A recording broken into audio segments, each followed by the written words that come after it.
L'actualité à la une. Ce matin, les producteurs sémenciers du Burkina préparent une réponse à la crise alimentaire. Ils sont en formation sur la production et l'utilisation des semences avec une idée en tête, à maîtriser les semences adaptées aux conditions climatiques.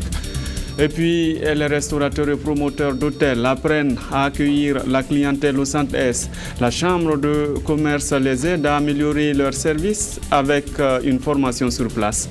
À suivre dans ce journal. Bonjour à tous et bienvenue au 13h15 de la télévision de Burkina. Des technologies enseignées aux journalistes burkinabés. Ils sont tous du réseau des communicateurs en technologie bio venus de différentes rédactions de radio. L'ambassade des États-Unis qui assure l'organisation veut leur donner une bonne compréhension de ces technologies basées sur la science. Ernest Kambiri.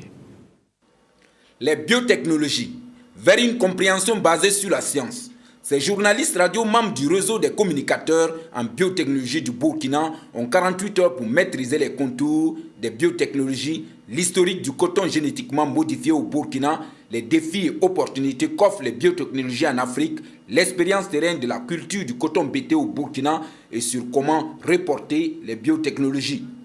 On a organisé cet atelier aujourd'hui pour avoir une discussion sur les biotechnologies qui peuvent aider, selon ce que nous croyons, dans la lutte contre l'insécurité alimentaire, les changements climatiques et les autres défis qu'on doit avoir à faire en Afrique. Selon Martin Vaughan, deuxième secrétaire à l'ambassade des États-Unis d'Amérique, les biotechnologies permettent d'augmenter les rendements et la production agricole.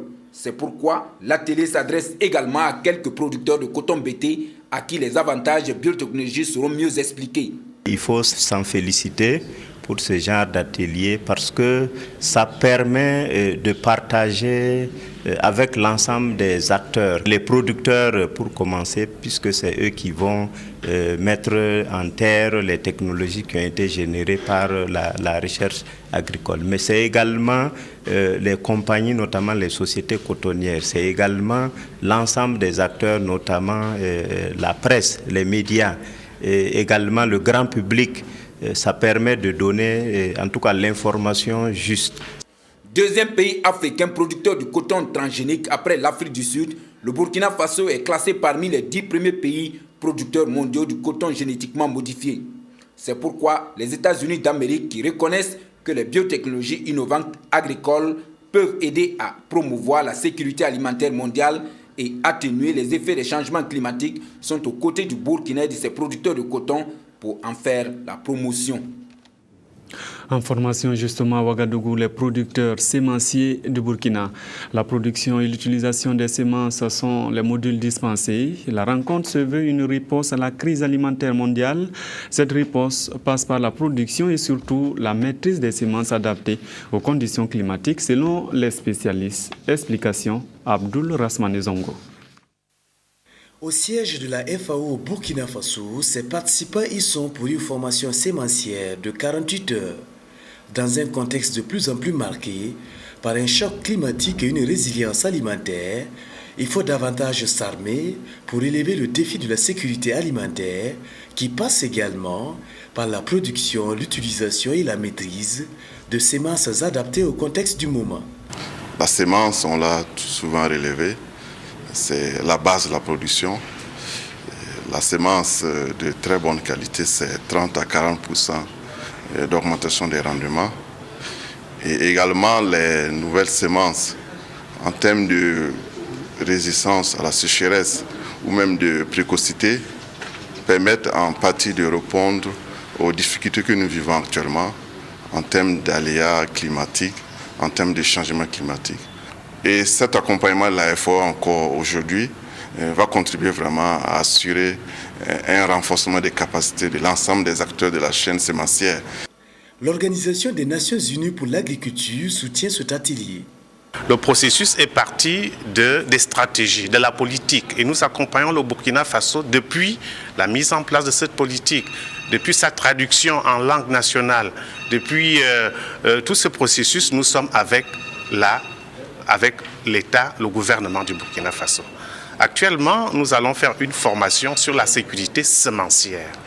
Comment faire en sorte que nous pouvons transporter jusqu'aux populations vulnérables de la semence de bonne qualité. Les conclusions de cette rencontre sémencière serviront à soutenir les acteurs du ministère de tutelle et plus largement à accompagner les producteurs burkinabés.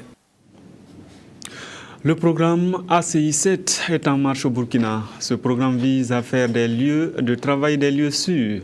Pour y arriver, le ministère en charge du travail commence par la sensibilisation des responsables et des centrales syndicales.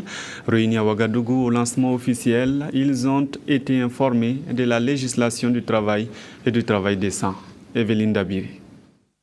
Durant cette rencontre qui consacre le démarrage officiel du programme ACI 7, des communications seront faites pour expliquer la nature et le contenu du programme ACI 7, de même que les résultats attendus de ce programme. Un programme initié par l'Organisation internationale du travail afin de promouvoir le travail décent. L'ACI 7, c'est une contribution de l'Organisation internationale du travail pour améliorer les conditions de travail, promouvoir, améliorer la productivité des entreprises. Nous allons travailler au Burkina Faso sur une meilleure connaissance des risques professionnels en termes pratiques, sur un plan de prévention des risques professionnels au niveau du Burkina. Pour cette phase pilote, 2 activités sont ciblées par le programme, à savoir la sécurité et la santé des travailleurs dans le domaine des mines et de l'économie informelle, puis la législation du dialogue social. Et ce programme, par des formations diverses, devrait contribuer à faire connaître la législation du travail et améliorer la collaboration entre employeurs et employés pour une meilleure productivité de l'entreprise. Ce programme va contribuer, j'en suis certain, à renforcer les capacités d'intervention de l'administration du travail, à renforcer les relations entre les employeurs, les travailleurs et l'administration du travail, de manière à faciliter une plus grande compréhension, une plus grande connaissance de la législation du travail, des normes internationales du travail, ce qui pourra contribuer à renforcer justement le monde du travail. Cette première phase, qui est prévue pour durer jusqu'en 2015, concerne seulement 3 pays dans le monde, à savoir la Colombie, le Vietnam et le Burkina Faso, des pays choisis pour leur attachement aux valeurs de l'OIT. Un mot de politique avec les 7e universités d'été de la DFRDA qui ont pris fin hier à Waïguya. Cette année encore, le parti de l'éléphant est allé affûter ses armes pour les prochaines échéances électorales. Université d'été, espace de veille de formation politique, était le thème choisi. Adama Ouedraogo. Les jeunes du parti de l'éléphant ont sonné la mobilisation les 23 et 24 août dernier à Waïguya, à travers l'organisation de la 7e édition des universités d'été des jeunes libéraux de l'ADF-RDA. Une université d'été qui a réuni les premiers responsables, militants, sympathisants de l'ADF-RDA, ainsi que les autorités administratives, coutumières et religieuses. Les échanges se sont portés sur le thème « Université d'été de l'ADF-RDA, espace de veille et de formation politique, bilan et perspective ». Nous avons fait un bilan largement positif. Nous avons aussi relevé un certain nombre d'insuffisances et ces insuffisances sont relatives surtout à pouvoir faire en sorte que nous puissions dupliquer à l'intérieur donc ces universités d'été. Parce que les jeunes ont demandé qu'au-delà de l'université d'été nationale que nous organisons, que nous puissions organiser des universités d'été régionales ou des universités d'été provinciales. Il y a également aussi que les jeunes ont souhaité que pour ces universités d'été, on puisse associer la diaspora. Nous insistons vraiment pour appeler les uns et les autres à la discussion. Car le fait de discuter, nous sommes des Africains. Le dialogue a toujours été au cœur de notre action. Que nous soyons de la majorité ou que nous soyons de l'opposition, c'est par le dialogue que nous pouvons arriver à trouver la solution. École de démocratie, cadre d'expression, de partage entre la génération montante et l'instance dirigeante du parti, c'est tout l'enjeu de cette université. C'est une école de haut standing qui forme les cadres dans un pays. À l'image de cela, à la DFRDA, nous avons institué ce qu'on appelle l'université d'été, notamment pour donner une certaine formation politique et une orientation surtout politique à la jeunesse. La clôture de cette université d'été fut une occasion pour les militants de faire une motion à Maître Gilbert Noël Ouedraogo, président de l'ADF-RDA, pour sa candidature à l'élection présidentielle de 2015. Pour témoigner son attachement à la démocratie et à la cohésion sociale, l'ADF-RDA a invité d'autres formations politiques à cette clôture. Les femmes de la région du Centre-Sud reçoivent à leur tour des technologies. Une trentaine d'associations et de groupements ont eu des moulins, des unités de fabrication de savon et de presse de qualité. L'objectif est de travailler à leur autonomisation. Ismaël Diloma Sirima. Ces femmes, réparties en une trentaine d'associations et de groupements, sont les bénéficiaires de ce matériel. 10 unités de fabrication de savon, 6 machines à coudre, 2 presses-qualité, 1 baratte et 18 moulins sont mises à la disposition des femmes de la région du Centre-Sud pour contribuer à leur autonomisation économique. Quand on parle d'autonomisation économique des femmes, c'est que les femmes puissent pourvoir à leurs besoins. Et donc, en pourvoyant à leurs besoins aujourd'hui, c'est toute la population qui en bénéficie. Parce que nous savons que les femmes travaillent et il faut les appuyer. Ce matériel acquis, qui devra être remboursé à hauteur de la moitié de leur valeur réelle, a été bien accueilli par les bénéficiaires. Toutefois, la coordonnatrice régionale des femmes du Centre-Sud a invité les responsables du département de la promotion de la femme à acheminer le matériel au plus près des groupements bénéficiaires. Sinon, avec les transporteurs que nous connaissons, ils prennent ça, ils jettent ça n'importe quoi, ils s'en foutent. Donc le matériel peut arriver dessoudé, une pièce cassée. Si c'est une petite réparation, les femmes pourront faire. Mais si le matériel est endommagé, alors qu'elles n'ont pas assez de moyens pour faire ça, vraiment, ça va décourager les femmes.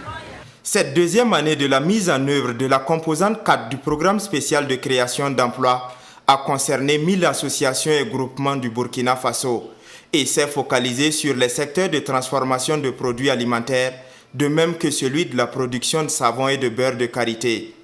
Pour la troisième année, le département de la promotion de la femme envisage toucher d'autres domaines afin d'appuyer plus de 2300 associations. Les promoteurs et gestionnaires d'établissements hôteliers et de restauration du Centre S sont en formation. C'est la Chambre de commerce qui en est l'initiatrice. L'accent est mis sur l'accueil de la clientèle. Kassoum Sori. C'est une première dans la région du Centre S. Ces séminaires de formation à l'intention du personnel d'encadrement des hôtels et restaurants. Organisé par la section territoriale de la Chambre du commerce et de l'industrie du Centre S, cet atelier de Tenkodogo vise à assurer continuellement un accueil convenable à l'importante clientèle que la région reçoit couramment. Les acteurs de toute activité doivent se remettre en cause périodiquement pour améliorer les services qu'ils offrent. S'agissant de services commerciaux, c'est tout à fait indiqué que les clients soient la cible à laquelle les exploitants des hôtels, les restaurateurs doivent viser à satisfaire à tout moment. Et ce n'est que par la formation qu'on peut atteindre certains de ces objectifs. Au terme de ces 3 jours de formation, la vingtaine de participants s'est dit outillés à relever les défis et maintenir le professionnalisme dans le métier de l'hôtellerie et de la restauration au Centre S. Nous avons développé au total 8 modules, parmi lesquels je vais citer de façon pêle-mêle l'organisation de l'entreprise hôtelière, l'étude des charges, la commercialisation de l'entreprise hôtelière, l'animation au sein d'une entreprise hôtelière et de façon générale, nous avons passé en revue, j'allais dire, toute l'industrie hôtelière du Burkina Faso. Les recommandations qu'on a faites au niveau de la Chambre de commerce, c'est de nous appuyer avec des ressources financières pour que les services hôteliers puissent s'épanouir davantage. La présidente de la section territoriale de la Chambre du commerce et de l'industrie du Centre S, Mamounata Velekda, dit avoir une oreille attentive à ces recommandations qui devraient contribuer à améliorer le secteur.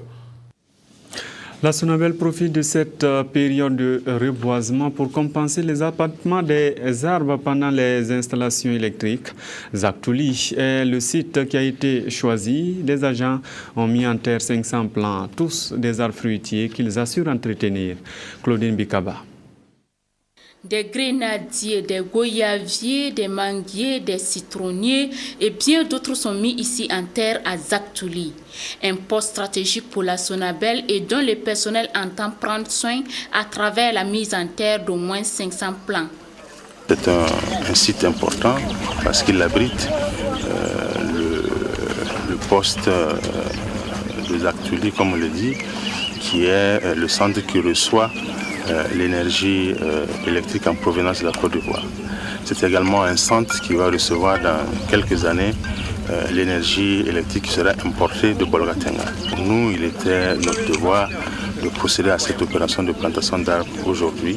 Ce personnel veut planter utile et responsable et des précautions sont donc prises pour la survie des plants. Après avoir procédé à la mise en terre, que nous entretenons et que nous surveillons donc ces arbres. Et dans cette dynamique-là, des dispositions ont été prises au niveau de la surveillance de les protéger avec des systèmes de protection à même d'éviter que les animaux ne les détruisent. Mais nous avons également pris les mesures pour procéder à l'arrosage de ces arbres. Cette action s'est terminée sur une note de satisfaction générale et rendez-vous est pris pour l'année prochaine avec l'espoir de voir ces plants grandir malgré les aléas climatiques. Ce journal est terminé. Merci de l'avoir suivi en notre compagnie.